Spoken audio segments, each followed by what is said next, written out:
Good morning students, कैसे हैं आप सभी। आई होप कि आप सभी अच्छे होंगे। हमारी लास्ट क्लास को कंटिन्यू करते हुए हम हार्डवेयर में टॉपिक पढ़ रहे थे इनपुट आउटपुट उपकरण। उसी को कंटिन्यू करते हुए हम आगे पढ़ेंगे माइक्रोफोन के बारे में। देखिए, मैंने आपको माइक्रोफोन का साउंड कार्ड के अंदर भी बताया था कि साउंड कार्ड में हम साउंड जो है वो माइक्रोफोन के द्वारा कंप्यूटर के अंदर इनपुट कर सकते हैं। तो वही चीज़ यहाँ पर है। माइक्रोफोन एक ऐसा इनपुट उपकरण होता है जिसकी मदद से कोई भी व्यक्ति बोल करके अपना डाटा कंप्यूटर में डाल सकता है।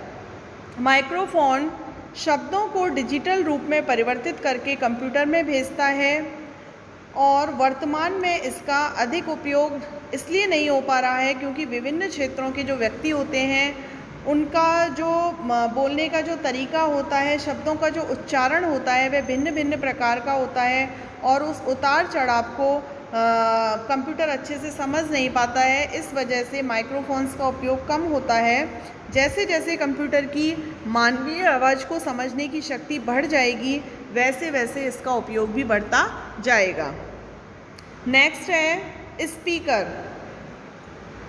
तो माइक्रोफोन ध्वनि को इनपुट करने के काम आता है, जबकि जो स्पीकर होता है वह आउटपुट उपकरण होता है और वह ध्वनि को आउटपुट के रूप में हमें प्रदान करता है। यह ऐसा आउटपुट उपकरण होता है जो कि ध्वनि के डिजिटल प्रारूप को एनालॉग प्रारूप में परिवर्तित करता है। इसका उपयोग कंप्यूटर के द्वारा संगीत सुनने जैसी एप्लीकेशंस में किया जाता है और मल्टीमीडिया अनुप्रयोगों में अब ये आवश्यक होते जा रहे हैं। नेक्स्ट है मॉडेम। मॉडेम, सबसे पहले तो मॉडेम का जो पूरा नाम है वो आप नोट कर लीजिए। Modulator, demodulator. मॉडेम का पूरा नाम मॉड्यूलेटर, डीमॉड्यूलेटर। मॉडेम जो है वह एक ऐसी युक्ति है जो किसी कंप्यूटर को अपना डाटा टेलीफोन लाइन पर संचारित करने की योग्यता देता है। हम कंप्यूटर को मॉडेम के माध्यम से अपना डाटा टेलीफोन लाइन पर संचारित कर सकते हैं और कंप्यूटर में जो सूचना होती है वह डिजिटल रूप में संग्रहित होती है, जबकि जो सूचना टेलीफोन लाइन के द्वारा संचारित की जाती है वह एनालॉग रूप में होती है। ये हम पहले भी कई बार पढ़ चुके हैं कि कंप्यूटर में सभी सूचनाएं डिजिटल रूप में संग्रहित होती हैं, जबकि जो टेलीफोन लाइन होती है उसके द्वारा सूचना एनालॉग रूप में संचारित की जाती हैं। तो सूचना भेजने वाले कंप्यूटर पर सूचना को डिजिटल रूप से एनालॉग में रूप में परिवर्तित करना तो मॉड्यूलेशन कहलाता है। डिजिटल को एनालॉग में परिवर्तित करना मॉड्यूलेशन कहलाता है और इसी प्रकार से प्राप्तकर्ता कंप्यूटर पर एनालॉग रूप में परिवर्तित करना डीमॉड्यूलेशन कहलाता है। और जिस गति से मॉडेम द्वारा डाटा को ट्रांसफ़र किया जाता है उसे बीपीएस में मापा जाता है। मॉडेम के द्वारा डाटा को ट्रांसफ़र करने की गति को बीपीएस यूनिट में मापा जाता है। बीपीएस का पूरा नाम है बिट्स पर सेकंड। बिट्स पर सेकंड। इंटरनेट से जुड़ने के लिए सामान्यतया 33.6 kbps, 56.6 kbps अथवा 128 kbps का मॉडेम काम में लिया जाता है। किसी भी अच्छे मॉडेम में कुछ मुख्य विशेषताएं होनी चाहिए जो मुख्य रूप से हैं। एक तो जो गति होती है वह मॉडेम की जो गति है वह बहुत अधिक तीव्र होनी चाहिए। जितना अधिक मॉडेम की गति तीव्र होगी इंटरनेट को एक्सेस करना उतना ही अच्छा अनुभव होगा। सेकंड, इसमें एरर करेक्शन के लिए गति अधिक तीव्र होने पर मॉडेम शोर के प्रति अधिक संवेदनशील हो जाता है। अतः तीव्र गति वाले मॉडेम में त्रुटि सुधार में सक्षम हो पाना अति आवश्यक है। किसी भी मॉडेम के लिए आवश्यक है कि उसमें त्रुटि सुधार में सक्षम होना वह चाहिए। और इसके अलावा डाटा कंप्रेशन, मॉडेम जो है वो डाटा के आकार को छोटा भी बनाते हैं। जो हम डाटा कंप्यूटर के अंदर डालते हैं, यदि हम एक साथ में डाटा डालते जाते हैं तो उसकी जो स्टोरेज होती है वह बहुत ज़्यादा बढ़ जाती है, लेकिन मॉडेम जो होता है वह डाटा के आकार को छोटा करता है, उसे कंप्रेस करता है, जिससे कम समय में अधिक डाटा भेजा जा सकता है। इसलिए डाटा कंप्रेशन उसके अंदर होना चाहिए। नेक्स्ट है स्कैनर। स्कैनर जो है वह एक इनपुट डिवाइस होता है और किसी भी पेपर पर प्रिंट किए हुए टेक्स्ट तथा अन्य सामग्री को स्कैनर पढ़ सकता है तथा उसे कंप्यूटर पर एक इमेज के रूप में स्थानांतरित कर देता है। स्कैनर क्या करता है कि किसी भी पेपर पर जब हम कोई प्रिंट किया हुआ टेक्स्ट तथा अन्य सामग्री होते हैं उसको वह स्कैनर पढ़ लेता है और उसे कंप्यूटर पर एक इमेज के रूप में स्थानांतरित कर देता है। यह पेपर पर लिखे हुए टेक्स्ट तथा अन्य किसी भी सामग्री को डिजिटल रूप में परिवर्तित कर देता है, क्योंकि हमें मालूम है, ये बात हम पहले भी पढ़ चुके हैं कि कंप्यूटर हमेशा डिजिटल रूप में ही संग्रहित करता है मेमोरी को, डाटा को। इसलिए जो स्कैनर वह होता है वह पेपर पर लिखे हुए टेक्स्ट तथा अन्य किसी भी सामग्री को डिजिटल रूप में परिवर्तित कर देता है। यह पेपर की सामग्री को छोटे छोटे विभागों में वर्जित कर देता है, वर्गों में विभाजित कर देता है और प्रत्येक वर्ग को 1 या 0 से रिप्रेजेंट करता है। यह संख्या इस बात पर निर्भर करती है कि वह वर्ग खाली है अथवा भरा हुआ। इस प्रकार से इससे बनी हुई फाइल को कंप्यूटर में सुरक्षित रख लिया जाता है। नेक्स्ट है डिजिटल कैमरा। डिजिटल कैमरा चित्रों को डिजिटल कैमरे की मदद से कंप्यूटर में डाला जाता है। डिजिटल कैमरा किसी भी चित्र को खींचकर उसे स्टोर करता है तथा उसे कंप्यूटर में डिजिटल रूप में भेज देता है। इन इमेजेस को बाद में डिजिटल फाइल्स के रूप में स्टोर कर दिया जाता है और डिजिटल कैमरे को इंटरनेट पर की जाने वाली 2 व्यक्तियों के बीच में होने वाली बातचीत में भी उपयोग में लाया जा सकता है। अब आप देखिए कि आजकल जो टेक्नोलॉजी है वह इतनी आगे बढ़ चुकी है कि हम घर बैठे विदेशों में रह रहे अपने रिश्तेदार से या किसी भी परिजन से हमारे से बात कर सकते हैं, उससे फेस टू फेस बात कर सकते हैं, उसका फेस हम देख सकते हैं, यानी कि लाइव बात हम कर सकते हैं। वो डिजिटल कैमरे की वजह से ही ऐसा संभव हो पाया है।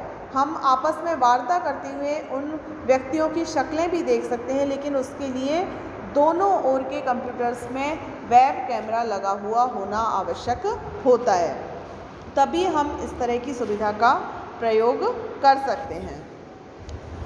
नेक्स्ट है हमारा स्टोरेज डिवाइसेस, संग्रहण उपकरण।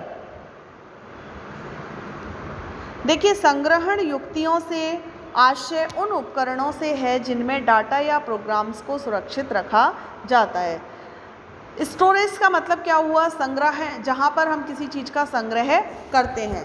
तो यहाँ कंप्यूटर के अंदर स्टोरेज डिवाइसेस से आशय उन्हीं उपकरण से है जिनमें डाटा या प्रोग्राम्स को सुरक्षित रखा जाता है। इन उपकरणों में डाटा संग्रहित करने तथा उन्हें एक्सेस करने की तकनीक में भिन्नता होती है।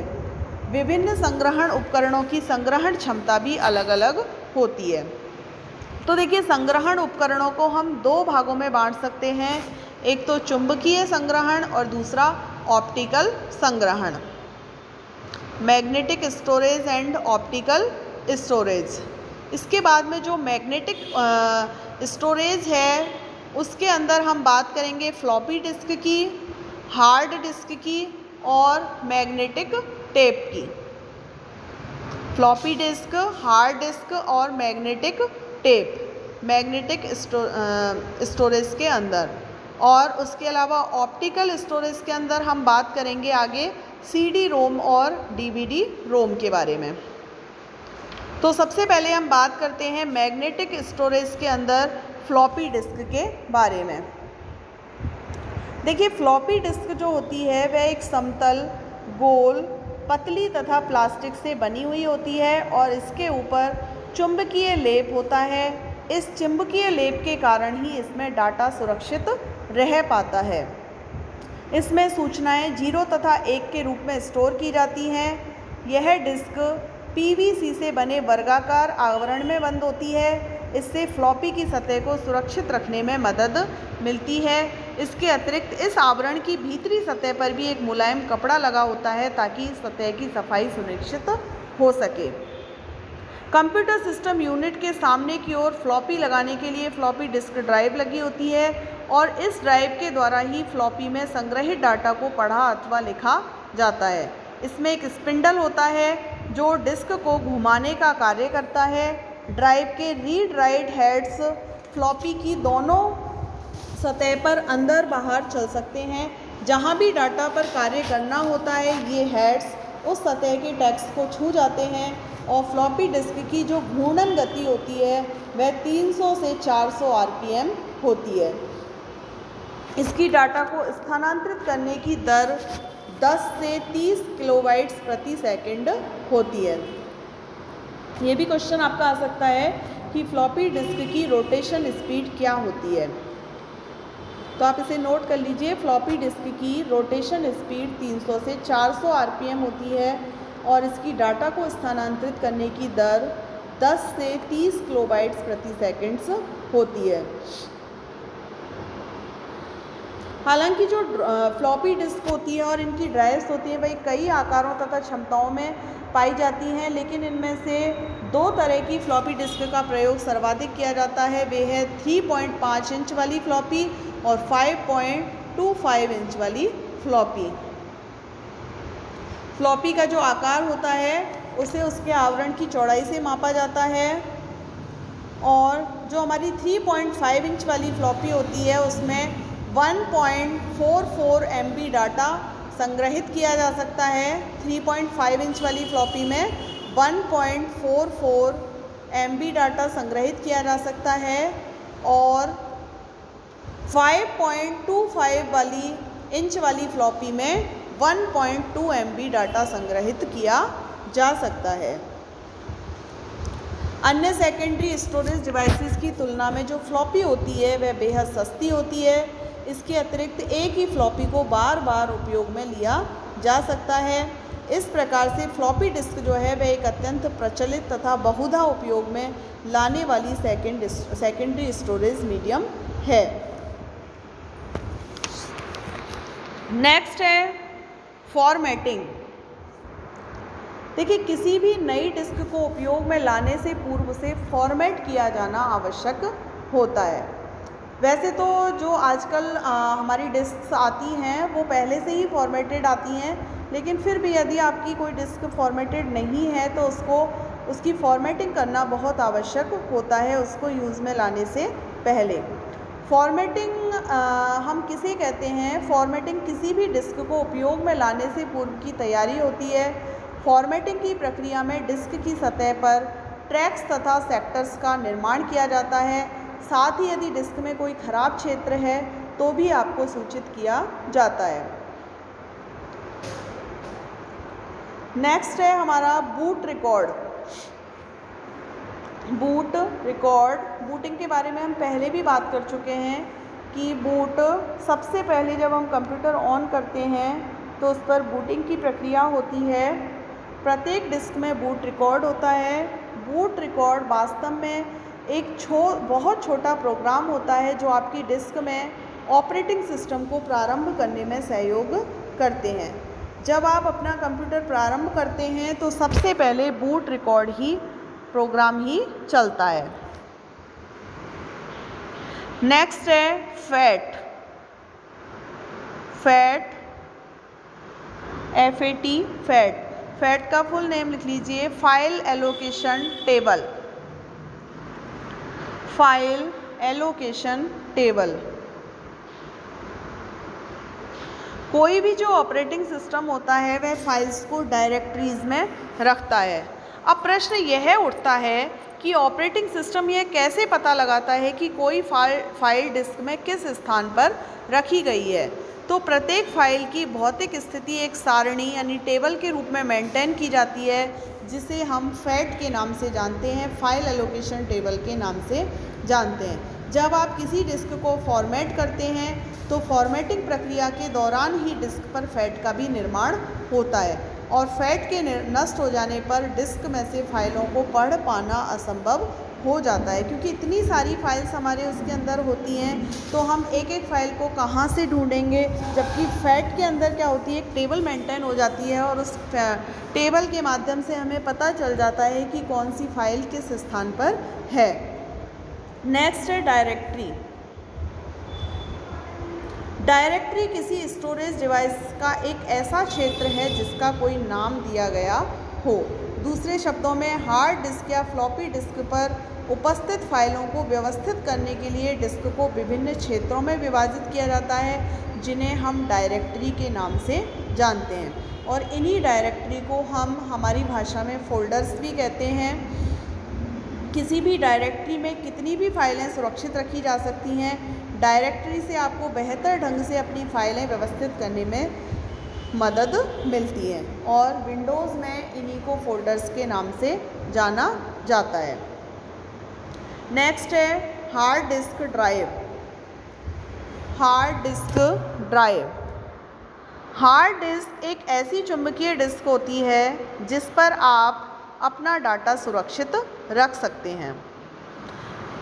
इसकी जो स्टोरेज कैपेसिटी होती है वह किसी फ्लॉपी डिस्क की क्षमता से सैकड़ों गुना बड़ी होती है, यानी कि इसकी जो स्टोरेज कैपेसिटी होती है वह बहुत ज़्यादा होती है।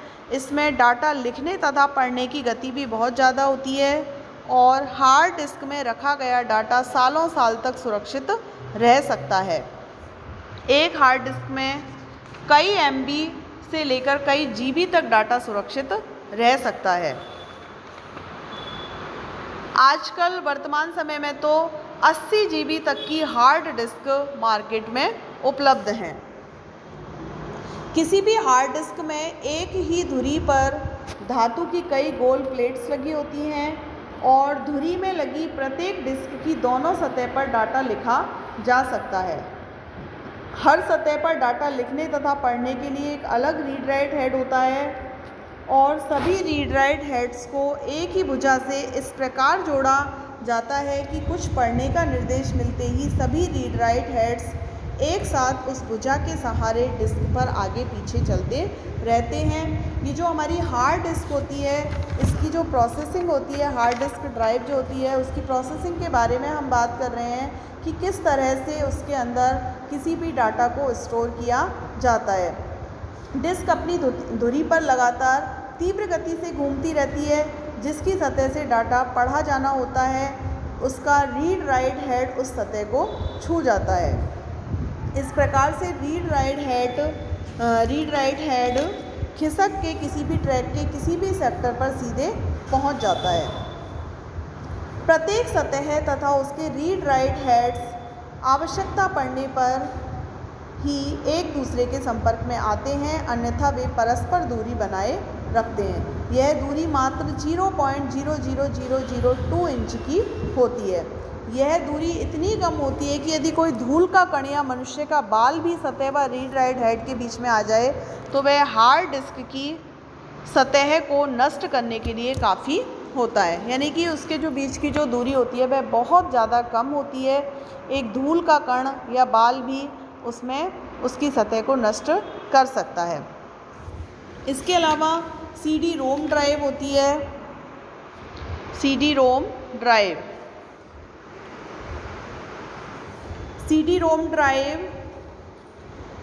उसकी स्पीड और इसके अलावा DVD टेप ड्राइव संग्रहण स्टोरेज के अंदर ही ये कुछ और इकाइयाँ हैं, उसकी कुछ और उपकरण हैं। CD-ROM ड्राइव, DVD जिनके बारे में हम जानते हैं अच्छी तरह से, ये सारी चीज़ें होती हैं। इनके बारे में हम नेक्स्ट क्लास में बात करेंगे। इसके अलावा इसमें से जो मुख्य प्रश्न हमारे बनते हैं उन प्रश्नों के बारे में भी हम चर्चा करेंगे और उनके आंसर्स भी इसी नेक्स्ट क्लास में हम डिस्कस करेंगे। और रैम और रोम के बारे में हम अपनी इस क्लास में पढ़ ही चुके हैं। अब संग्रहण इकाइयों के बारे में आगे की क्लास में हम चर्चा करेंगे। तब तक के लिए बहुत बहुत धन्यवाद।